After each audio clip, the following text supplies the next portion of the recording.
Today we are discussing the Shanghai Cooperation Organization ministerial meeting, which is taking place in Tashkent, where we have India being represented by the External Affairs Minister, Dr. S. Jaishankar. But Ambassador Sikri, when we see that this is a forum which will see the Indian External Affairs Minister being in the same place as the Pakistan Foreign Minister and also the Chinese Foreign Minister, how crucial do you think this is for the region and especially for India, given the fact that we've had some tense relationships with both China and Pakistan in the recent past?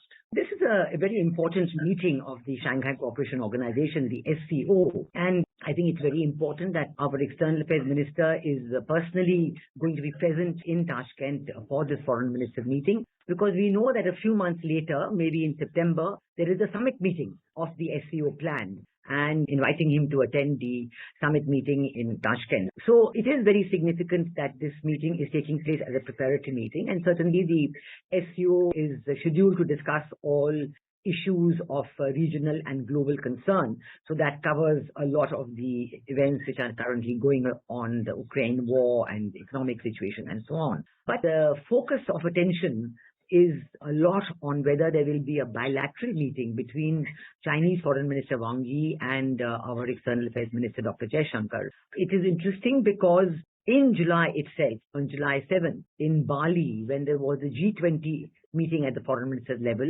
our two foreign ministers, China and India, did have a bilateral. And I think that was another opportunity for both sides to explain the situation that they wanted to discuss. What is happening at the border? How do we overcome the situation? How do we go back to the situation before May 20? So this is a very significant aspect. We also know that Foreign Minister Wang Yi visited India in the month of March, again looking at discussions on these subjects and seeing how we could move ahead in the bilateral discussions on this very important subject. But as we know that after the March meeting, the meeting of the military commanders has been considerably delayed.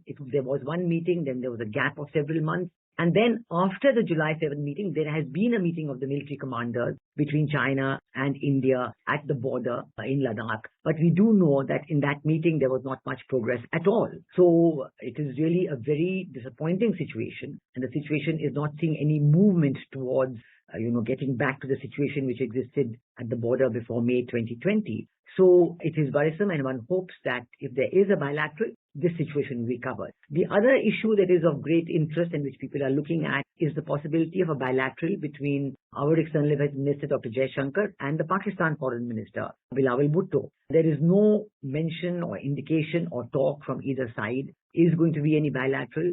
So it might just be in the nature of a pull aside during the meeting, immediately after the meeting, a more informal change of views between the two foreign ministers of India and Pakistan rather than any formal, there is no formal information about this. Certainly the other great matter of interest that comes up is, as I said, the meeting between the Prime Minister of India and President Xi Jinping of China, which could happen in September. So obviously a preparation for that possible meeting is very important. And then after this, India is going to assume the chairmanship of the SCO. So that is also another very interesting, important aspect. So all in all, the 2-day visit with today and tomorrow of our External Affairs Minister to Tashkent is being watched with keen interest. Mr. Sikri, we've also seen in the past week, both the Indian and the Pakistani foreign ministries have also exchanged some harsh words over what we are hearing is the decision between Beijing and Islamabad to now extend the China-Pakistan economic corridor to third countries like Afghanistan. The Ministry of External Affairs had called the CPEC proposal inherently illegal, illegitimate and unacceptable. And while the Pakistan Foreign Ministry has said India's objections are an effort to politicize the project. Do you feel that the fact that Bilawal Bhutto is also present there, and we've also seen that the India-Pakistan relation in the last year is one of the relationships that has really gone down in terms of trust deficit. Do you feel that this forum also offers an opportunity? We are yet not sure if there will be a bilateral meeting between Dr. Jaishankar and Bilawal Bhutto. But do you think at least there is an opportunity for both parties to talk and to discuss many of the issues on table, especially what we've seen in this last week, the extension of CPEC to third countries like Afghanistan? I think obviously such forums, such conferences are important and useful because you do have discussions on the side. But I think India has made its position very, very clear. And there is completely unequivocal position, and there is absolutely no scope for any change, because right from the time that the CPEC started, India has made very clear that we do not accept at all that the CPEC should pass through Pakistan-occupied Kashmir. We feel that this is an infringement, a complete infringement on Indian sovereignty, because as we know, that is absolutely POK is a part of India. There is a all-party consensus parliamentary resolution on this, and it is fully in keeping with the accession of the whole of Jammu and Kashmir to India. And so I think that India's position has been conveyed unequivocally and reiterated, as you said, very recently by our spokesperson. So all there is any discussion, the respect for sovereignty is a cardinal principle of the SCO, of BRICS and others. So obviously India will get the opportunity once more to place its position unequivocally on this subject and to convey to China and to Pakistan, whether in an informal meeting, in a formal meeting, whether in the conference, on every occasion, India will take every occasion to convey its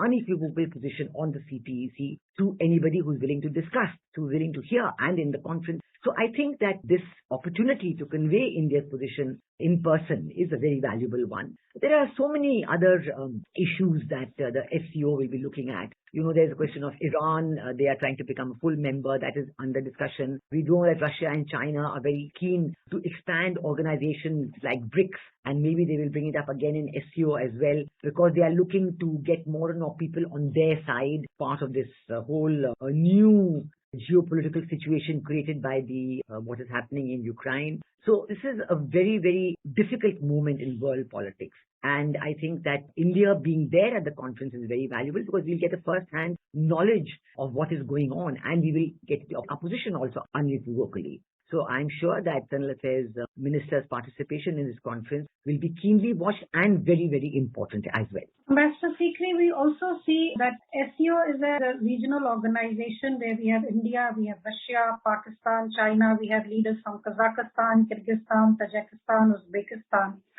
The question is, how much is the Ukraine war casting a shadow on the workings of the SCO, and how much do you think the SCO meet is likely to be affected by the Ukraine war and the multiple issues we are seeing globally which are emerging because of what we are seeing in Ukraine? Certainly the issue of energy security and food security, these are two critical issues facing the world today. And I think that SCO will certainly look at these issues and talk about them, and will discuss them, because it's impacting the individual countries as well as the regional and global situation. So I think that there will be certainly discussions on this situation. There is also the issue of counterterrorism, of security cooperation, of making quite clear India's very, very strong position against counterterrorism, against the activities of terrorists and fundamentalist groups. So this too, India will be speaking very, very clearly, will not be mincing its words on this subject. So these issues will certainly come up. It's not a very long meeting. It's a brief meeting, but every country will get the option, the privilege and the possibility of stating their views, and India will be unhesitatingly state its views on these subjects. Certainly there will be a joint statement, and we will see what they will come up as an agreed statement on this subject. But all the countries of Central Asia,